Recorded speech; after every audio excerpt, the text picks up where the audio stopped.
은혜가 풍성하신 아버지 하나님, 지난밤도 주님의 날개 그늘 아래에서 저희를 눈동자와 같이 보호하여 주시고 축복의 새날 새아침을 열어주심에 감사를 드립니다. 하루의 첫 시간을 구별하여 주님 앞에 나온 심령마다 은혜의 말씀과 성령의 위로하심으로 채워주시고 간절히 구하는 우리의 기도의 제목들마다 아름답게 응답하여 주시옵소서. 주님, 우리의 기도가 날마다 더욱 성숙하게 하시어 우리의 뜻과 욕심을 주장하기보다 아버지 하나님의 마음을 더욱 깊이 깨닫게 하여 주시고 하나님의 꿈이 우리의 소원이 되게 하여 주옵소서. 우리 주 예수님의 이름으로 기도드리옵나이다. 아멘. 하나님 말씀 구약 욥기 4장 1절부터 21절까지 말씀입니다. 욥기 4장 1절부터 21절까지 합독하시겠습니다.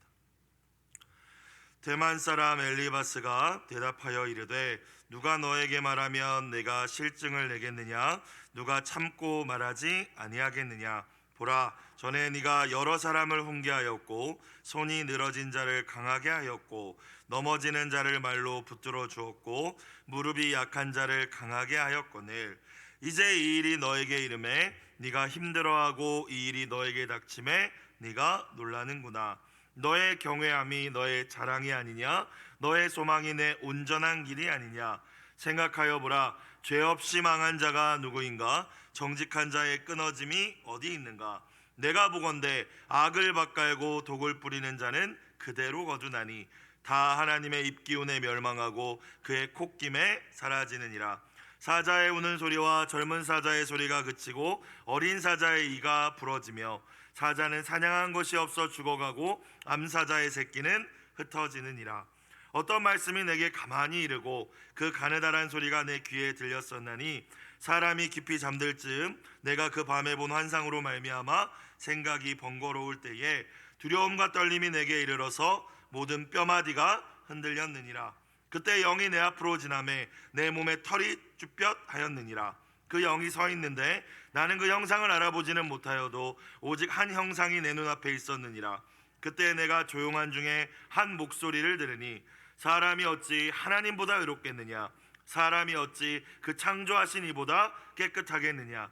하나님은 그의 종이라도 그대로 믿지 아니하시며 그의 천사라도 미련하다 하시나니 하물며 흙집에 살며 티끌로 털을 삼고 하루살이 앞에서라도 무너질 자이겠느냐?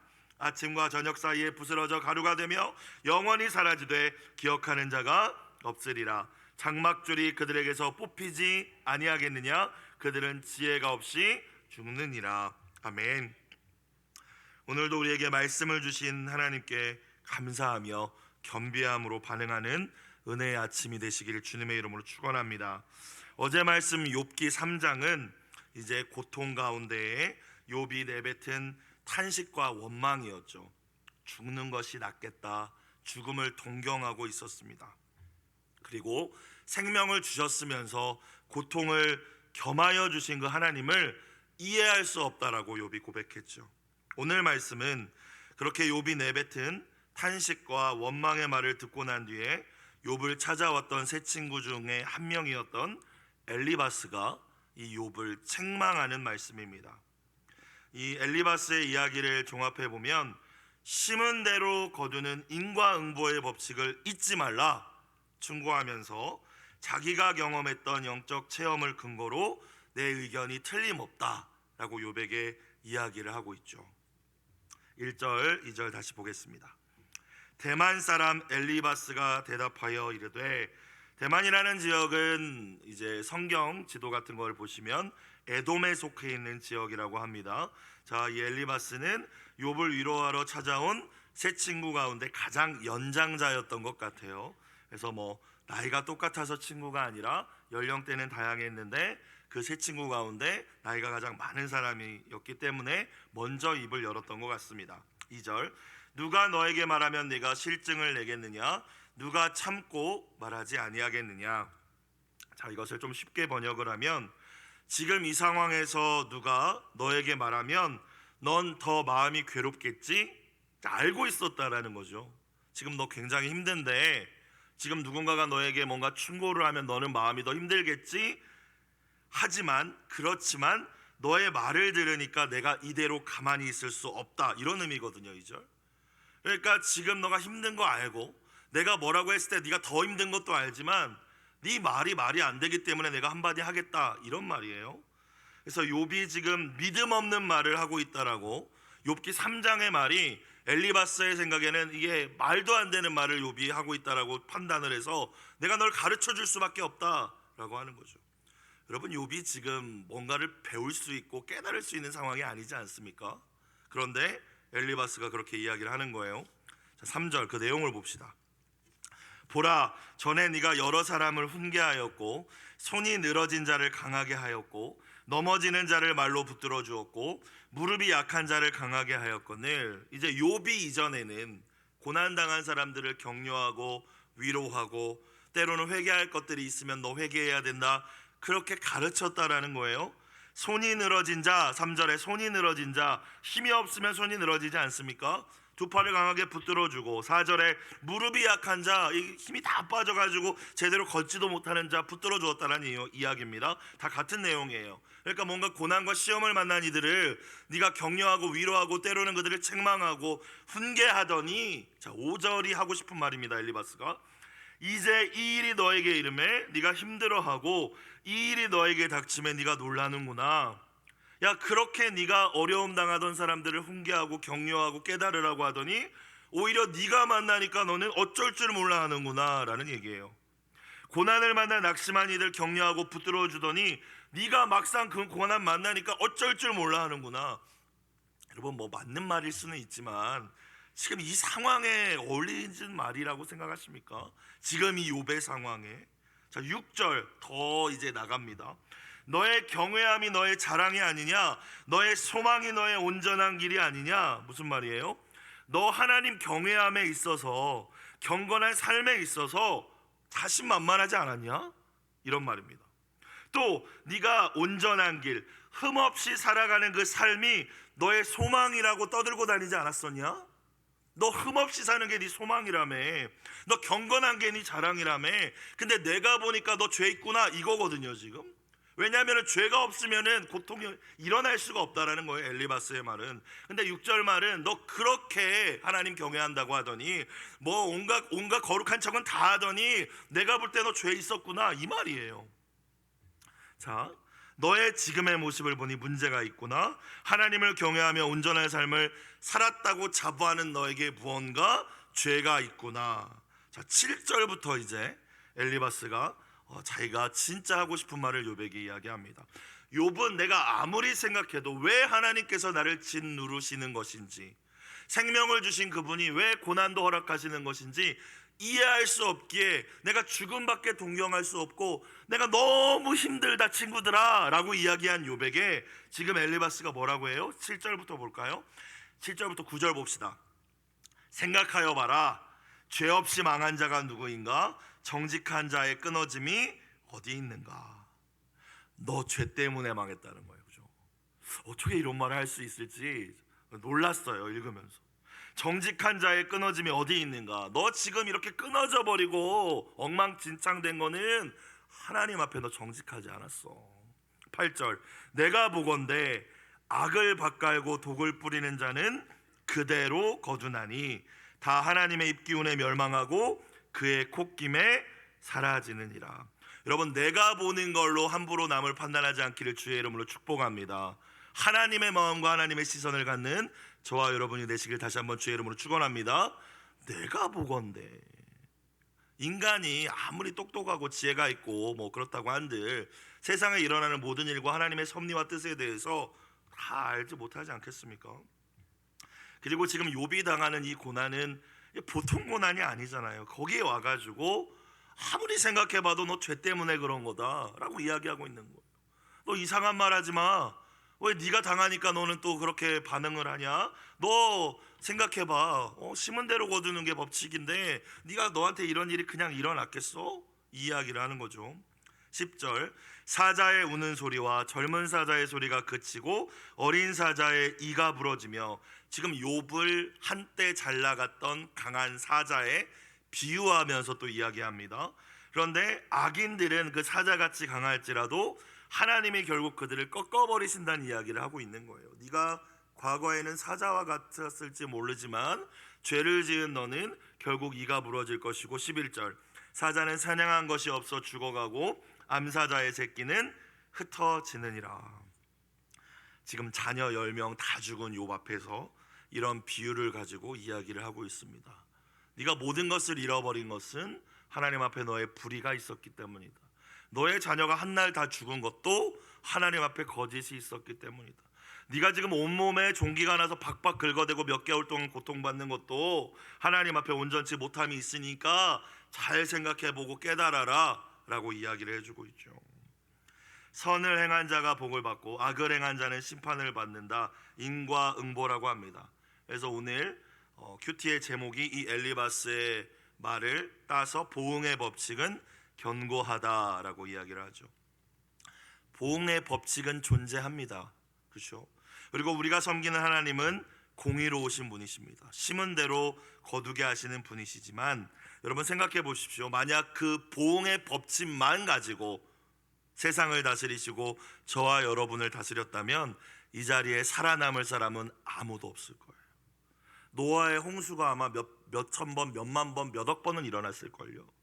보응의 법칙만 가지고, 공의의 법칙만 가지고 하나님이 우리를 다스리시고 치리하신다면 여러분 멀쩡하게 살아있을 사람이 어디 있겠습니까? 하나님께서는 우리를 언제나 은혜의 법칙으로 다스리시는 분이심을 믿으시길 주의 이름으로 축복합니다. 물론 정의가 중요하죠. 진리가 중요합니다. 하지만 은혜와 진리가 함께 충만해야 한다는 거죠. 하나님이 우리를 향한 기본적인 마음은 사랑이라는 것을 놓치지 않으실 수 있길 주의 이름으로 축원합니다. 엘리바스에겐 그게 없잖아요, 그렇죠? 아버지가 자녀를 대하는 건 없잖아요. 그 심판관이 재판관으로서 죄인을 벌하는 하나님만 이 엘리바스의 생각 가운데는 깔려 있는 것이지 않습니까? 예레미야 29장 11절 여러분 잘 아시는 말씀, 여호와의 말씀이니라 너희를 향한 나의 생각을 내가 아나니 평안이요 재앙이 아니니라 너희에게 미래와 희망을 주는 것이니라.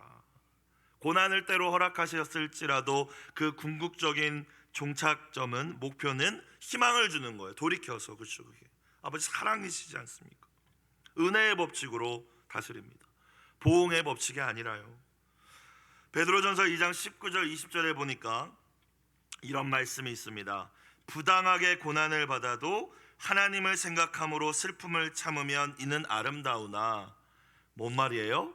고난 가운데는 부당하게 받는, 이해할 수도 없는, 말도 안 돼, 내가 받지 말아야 되는데 임하는 고난이 있다라는 것이죠. 계속 이어지는 말씀을 보면 죄가 있어 매를 맞고 참으면 무슨 칭찬이 있으리요.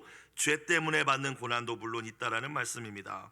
마지막 부분, 그러나 선을 행함으로 고난을 받고 참으면 이는 하나님 앞에 아름다우니라. 이런 말씀이 있습니다. 사도 베드로의 첫 번째 편지를 보면 부당하게 받는 고난이 있고 선을 행함으로 받는 고난도 있다라고 이야기를 해요. 그래서 이 말씀을 근거로 고난의 세 종류를 우리가 생각해 보면, 첫 번째는 죄 때문에 받는 고난이 분명히 있습니다. 오늘 엘리바스가 이야기하고 있는 것, 심은 대로 거두게 하시는 그 고난이 있죠. 그런데 그 본심은 사랑이라는 것입니다. 하나님의 징계가 있죠. 아무리 이야기를 해도 안 들어먹는다. 우리가 예레미야 말씀도 함께 묵상하지 않았습니까, 이전에? 그러면 바벨론 심판 회초리 드실 수밖에 없다라는 거예요. 그럴 때 저와 여러분이 해야 할 일은 겸손히 회개하는 것인 줄로 믿습니다. 고집부리면 길어지죠. 두 번째, 어떤 고난이 있다고 했어요? 아까 베드로전서 제가 봉독해드린 말씀에 선을 행함으로 받는 고난이 있습니다. 하나님의 뜻을 행하는데 고난을 받아요. 왜? 세상이 악하니까요. 직장에 간 청년들이 술자리 안 가겠다, 술 안 마시겠다, 왕따 당하죠. 고난입니다. 안 당해도 나는데 내가 고난을 선택하는 거죠. 하나님의 뜻대로 살기 위해서. 우리 학생들 학교에서 급식 먹을 때 제대로 이렇게 기도하는 모습으로, 경건한 모습으로 기도하면 친구들이 놀리고 같이 안 놀 수도 있어요. 하지만 선택하는 거죠. 나는 하나님 자녀이고 믿음의 자녀이기 때문에. 그렇죠? 안 하면 고난 안 당할 수도 있지만 고난을 내가 선택하는 것입니다. 하나님의 뜻을 행함으로 받는 고난이 분명히 있다라는 거예요. 아름답다라고 얘기했어요, 아까 말씀에. 그리고 세 번째는 알 수 없는 고난이 있습니다. 여러분, 자연재해나 그 여름에 또 이제 터널 오송 지하차도의 그런 참사나, 여러분 우리보다 죄가 더 그분들이 많아서 그런 사고를 만났다고 생각하십니까? 여러분 그렇게 생각하시면 참 위험한 생각이죠. 알 수 없는 거예요. 그렇죠? 왜 그런 일을 그들이 만났는지 우리는 알 수 없습니다. 설명할 수 없어요. 우리가 하나님의 섭리를 어찌 다 알 수 있겠습니까?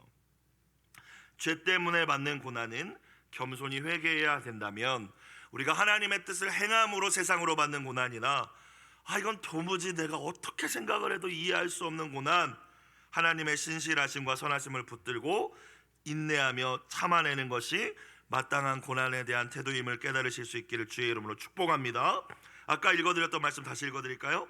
부당하게 고난을 받아도 하나님을 생각함으로 슬픔을 참으면 이는 아름다우나 라고 했어요. 하나님을 생각함으로, 십자가를 생각함으로, 예수님을 더 깊이 묵상함으로 우리 가운데 있는 고난들을 감당해낼 수 있는 저와 여러분이 되시기를 주님의 이름으로 다시 한번 축복합니다. 자, 그런데 엘리바스의 문제는 뭐예요? 1번밖에 모르죠. 엘리바스는 고난은 다 죄의 결과라는 거예요. 너가 지금 당하고 있는 일은 다 네 죄 때문이라는 거예요. 여러분 이거에 묶이면은 신앙의 자유도 없고 기쁨도 없습니다. 그렇죠? 이 율법에 묶이면 엘리바스가 자기가 지금 이야기하고 있는 것에 어떤 그 정당성을 더 강조하기 위해서 내가 이런 영적 체험도 했었다라고 이야기하는 이제 말씀이 12절 이하의 말씀입니다. 볼까요? 어떤 말씀이 내게 가만히 이르고 그 가느다란 소리가 내 귀에 들렸었나니 사람이 깊이 잠들 즈음 깊은 밤이었나 봐요. 내가 그 밤에 본 환상으로 말미암아 생각이 번거로울 때에 이미 음성과 환상도 무언가 있었었던 것 같습니다.